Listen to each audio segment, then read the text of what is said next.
Hello friends. So what I thought is uh, we will be completing the installation of operating system as well as completing the prerequisites, adding the disks and those things.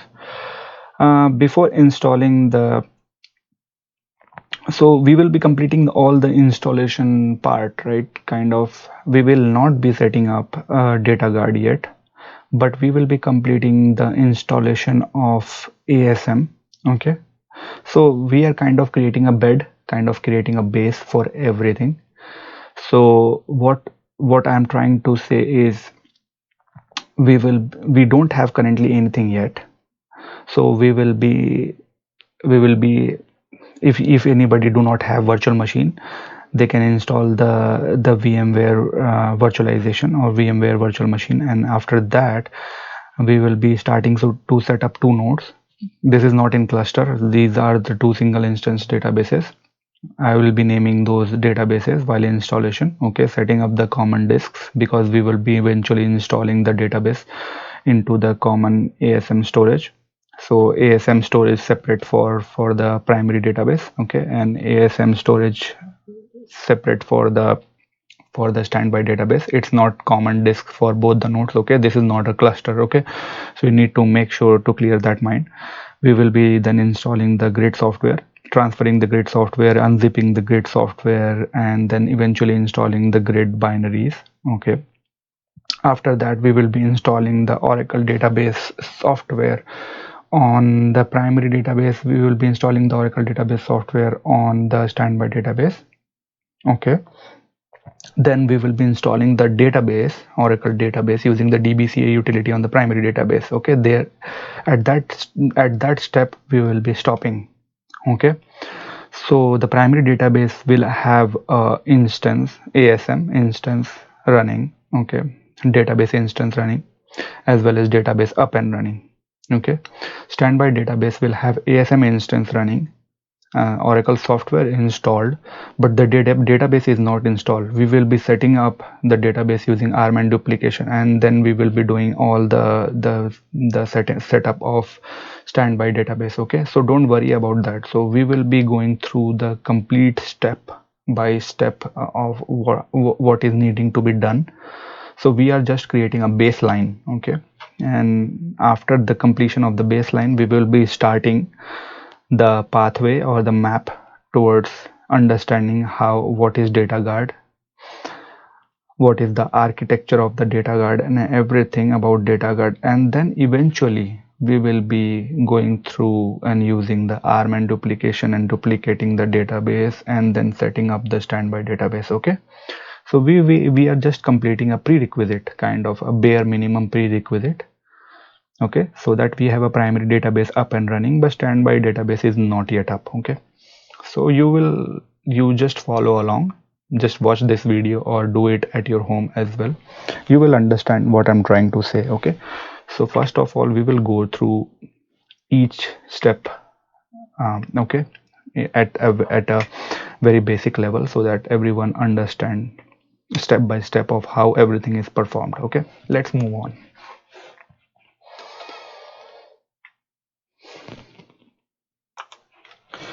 Now, as you can see, these are the steps of what you need to do at your home as well as in your lab environment. We will be setting up two virtual machine as I already said. Okay, these are the software requirements. I have already downloaded all the software and kept it aside in a specific folder. So I have downloaded 12CR2 grid software. This is freely available. All these software are freely available. Okay, so you can find on Google and then download it accordingly. For some of them like Oracle Linux and for the Oracle grid and database software, you need to create an account in Oracle and then download it, otherwise it won't let you download it. So I have already downloaded 12CR2 grid and database software. I have downloaded Oracle Linux 7, that is operating system. I have downloaded with WinSCP. Okay, this to transfer the file from the Windows to the Linux box. And then I have downloaded a MobaXterm. It is up to you guys to select either PuTTY or MobaXterm to connect. Okay, these are the client tools. So let me open up my virtual VMware virtualization. Okay, So I have bare minimum. Don't have anything. I just created a folder. How to create a folder? You just right click and then create a folder. I have created a data guard folder. Let's create two VMs. Okay. I do not usually prefer, because I usually do not prefer the cloning activity, because you know the steps involved after cloning, right?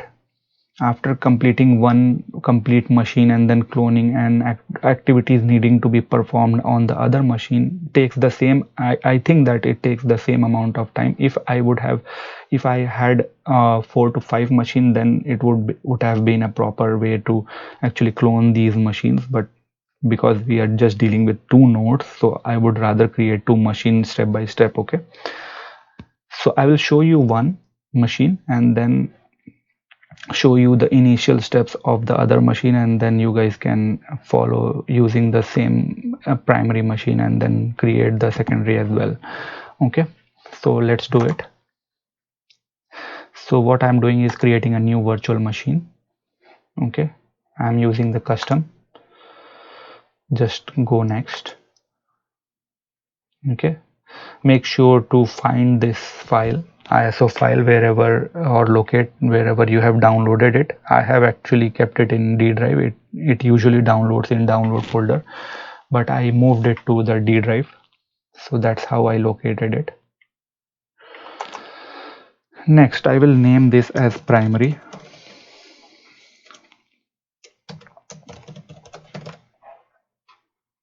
Dot local domain. This will be my by my host name as well. While installing, I'll keep this as primary.local domain. Okay, this is just a virtual machine name. It can be anything, but just make sure to identify this properly. So I created a folder. Okay, data guard. Okay, I have enough ample amount of space in here, so I'll create a folder for primary, and I will be eventually installing sorry, so I have to delete this. So eventually I have to install the standby database as well. Okay, so create the standby,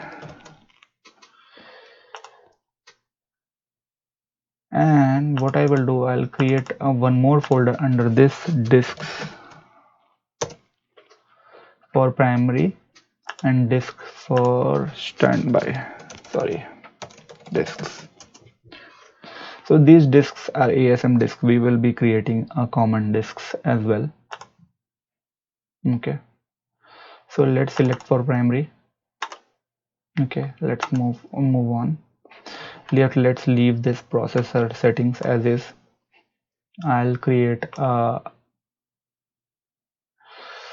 do you call, I'll create around maybe 4.5 gig will be fine with me. So I'll leave that as 4700 MB, that is 4.7 gig. Okay, I'm using the bridge networking. This is bridge networking means that it is replicating the physical network interface card. Okay, so that's what we are doing, because we need to install the binaries as well from internet, so we are using the bridged networking. Next. Okay, create a new virtual disk. First we will be creating a virtual disk for the operating system, and then eventually we will be creating the disk for the ASM. So let's do the initial step first. So this is for the operating system. I'll make 100 GB. This will be dynamically allocated, so it will not be allocated immediately, as you guys must be knowing. Okay, we are not allocating all disk space now. This is dynamic. Okay, so whatever space the operating system will take, it will just take that amount of space and leave space for the guest OS, the main OS, that is the Windows, right? Whatever, wherever I'm installing the virtual machines, right?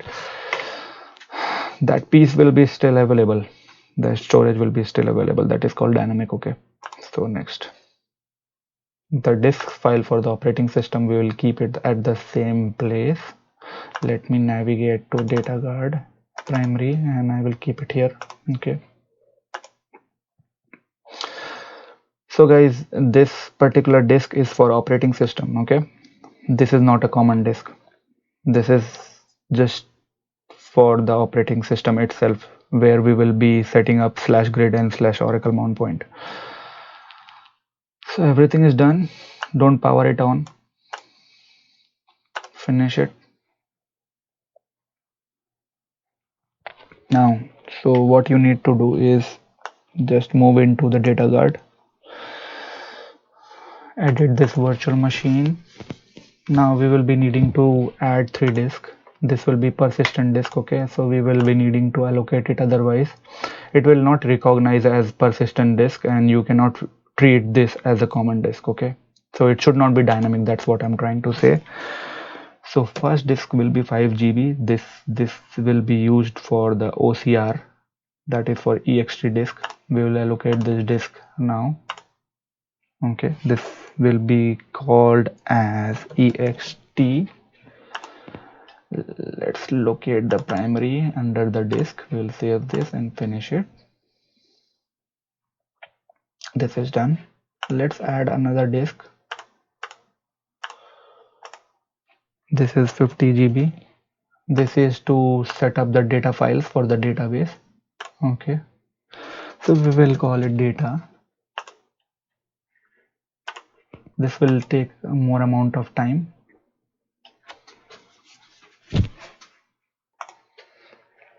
Now let's add the final disk. Allocate all disk now, and then 50 GB again, and then next this will be called FRA for flash recovery area. Save it at the proper location. Make sure that directory structure should be okay, recognizable. You guys do the same thing, okay, however you remember it, so that in future labs as well we want to practice or delete something, right? Don't you don't want to delete these disks accidentally, right? If you want to practice it and suddenly you think that okay, you don't have much space left in your hard disk, right? And now you go in and then you become excited and then you delete something which you don't want to. So make sure that the folder should have a proper name tag, so that you don't touch it, okay, and delete it accidentally. That's what I'm trying to say. Everything is done here. Okay, you have to replicate the same thing in the other machine as well. Let's do that part. We are not completely set up for the common disks yet, but what I'm doing is making sure we reach to the same what do you call part as whatever we did just now for the primary. Okay, so we'll call that standby.local domain. Okay, navigate to the proper location. Sorry, not this. I go in here, standby.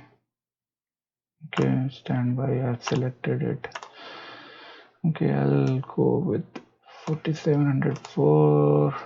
Views, bridge networking again. So everything remains same. Create virtual machine. This will be 100 gig. Okay, I'm not using allocate all disk now. This will be dynamic again.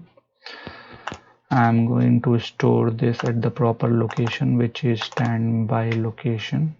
Okay, not under the disk, because this is not the persistent or the common disk. Do not power it on yet. Finish it. Move this under the folder data guard. Edit the machine. Now you have to do the same thing. I don't want you guys to wait for this, so I'll pause the video. As soon as I'm done, I'll come back. So all done here. Click OK. So both of them are ready. Not ready yet. These are not yet persistent. So what you need to do is just close these. Okay, so if you guys are following, just close these. Okay, now let's go to the location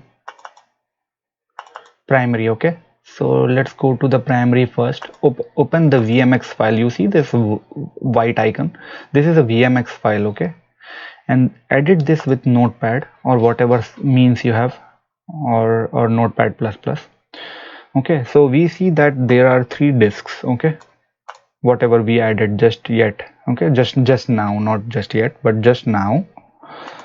So this is what the parameters are mentioned in the VMware file. This is how VMware actually recognizes that there are three disks. When you remove this, okay, and save it, you won't see those disks under the graphical user interface you just saw, right? So you have to do some specific setting here so that these disks become persistent, and for that there are some specific parameters. Okay, so I need to show you what parameters are there which you need to put in. Okay, so we already followed all this process. So this is for the every disk, this is for every disk. Okay, so you just copy and go here and paste under true. Okay, this should be 111 because it started with 1, right? It should be 1. So the first row is completed. There are 6 values under the first disk. There should be 6 values under second disk as well. Make sure to make it 2 to recognize it. Under third one as well, make it 3. I hope you guys are understanding what I'm saying here. Now,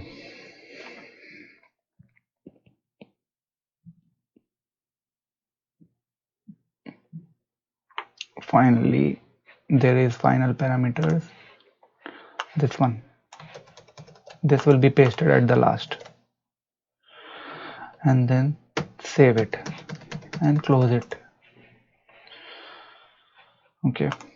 Now do the same thing with standby. Right click, edit with notepad plus plus, go down. Okay. Just enter here. Copy this.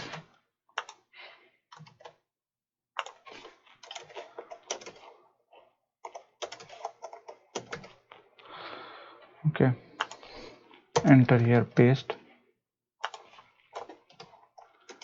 Make sure the values edited are proper, otherwise the Vmx file become corrupt, and until you resolve something, right? Resolve everything properly, because the parameter should be perfectly fine here. Otherwise virtual machine won't be able to recognize it, and it will think that this is already corrupted and it will throw error, and you will need to resolve it. So this is done. Just enter here and paste the final block of final parameters. Close this as well. Okay, minimize it. Now open these machines. Okay, click these machines. You will see that it's showing persistent now. Okay, it means the disks are common now. It is recognizable. So eventually when you do fdisk, right, it will recognize these disks as raw devices, and then we will be eventually have to partition it. So this is done. So let's start installing operating system one by one. Okay, let's close this.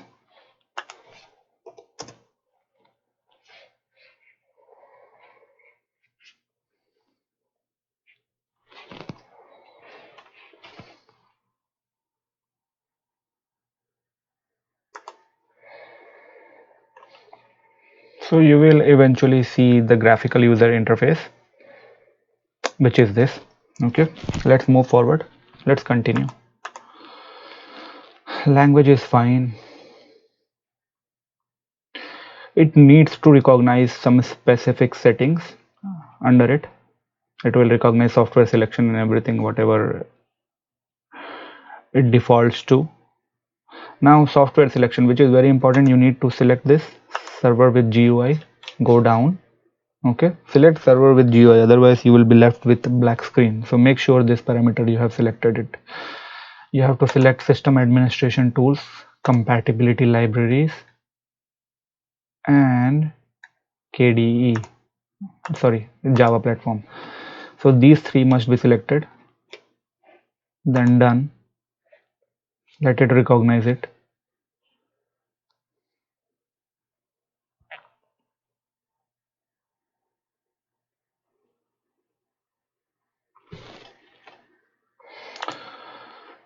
So this is not needed.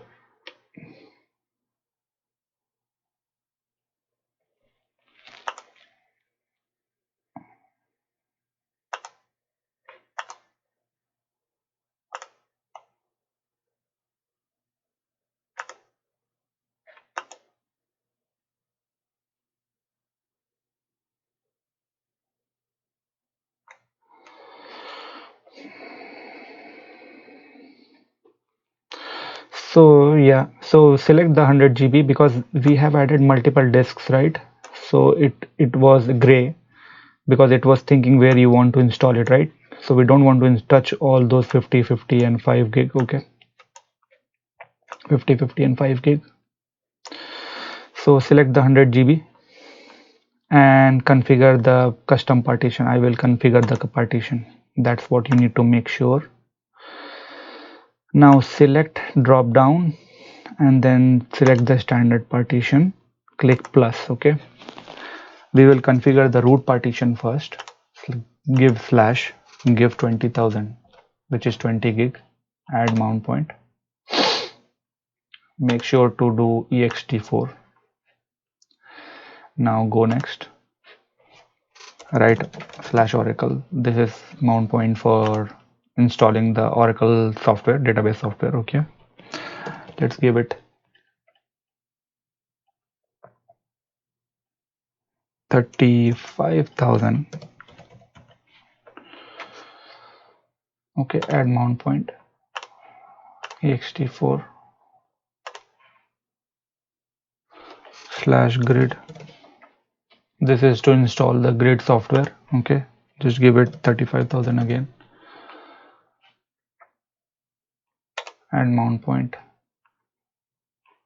Change it to ext4. Let's validate everything is ext4 slash oracle slash grid slash, which is root, and finally the swap. Okay, which you can give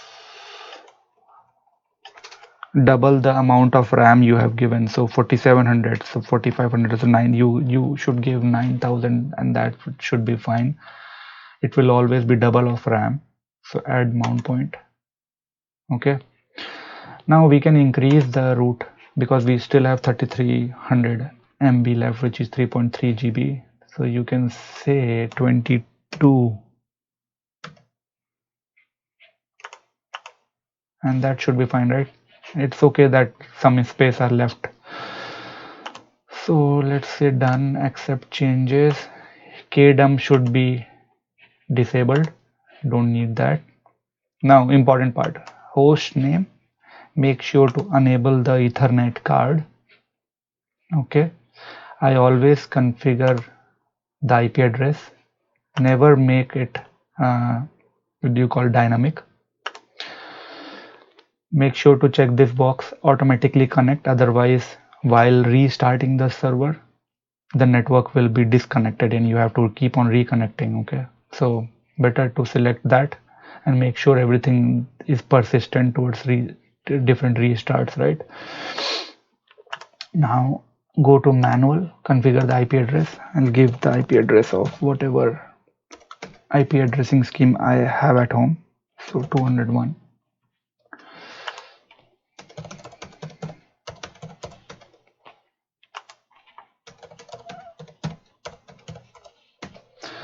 So this is the gateway. This is how I access the internet DNS server. Okay, my router behaves as DNS server as well as gateway. That's how you do natting, right? You convert, or when you say google.com, your private IP address is automatically converted into the public IP, and that's how you access the internet. Okay, so give the gateway and DNS server, otherwise if you don't give it you won't be able to access the internet. Say save, change the host name to primary and apply. Done. So everything is done. Let's begin the installation. Change the root password. Make sure to give the password which you can remember, okay, which is very important. Let it roll. I'll complete the same thing for standby database, okay, and give it a different IP address. So guys, this is the final step. The installation is actually completing. So I'm going to finish this video, okay. As soon as this is done, I'll resume with the next video. You guys can go through the next video to watch how to complete the OS level pre-installation, okay, and set up whatever is required for database to be set up, as well as ASM to be set up and everything, okay. So you can see that it is doing its final step, including the standby as well. It will also do its final step, and then eventually I have to restart it, okay. And after that we will be doing our steps, okay. So thank you very much for watching this video. Look out for the different sections, okay, or the other section, the next section. Thank you very much.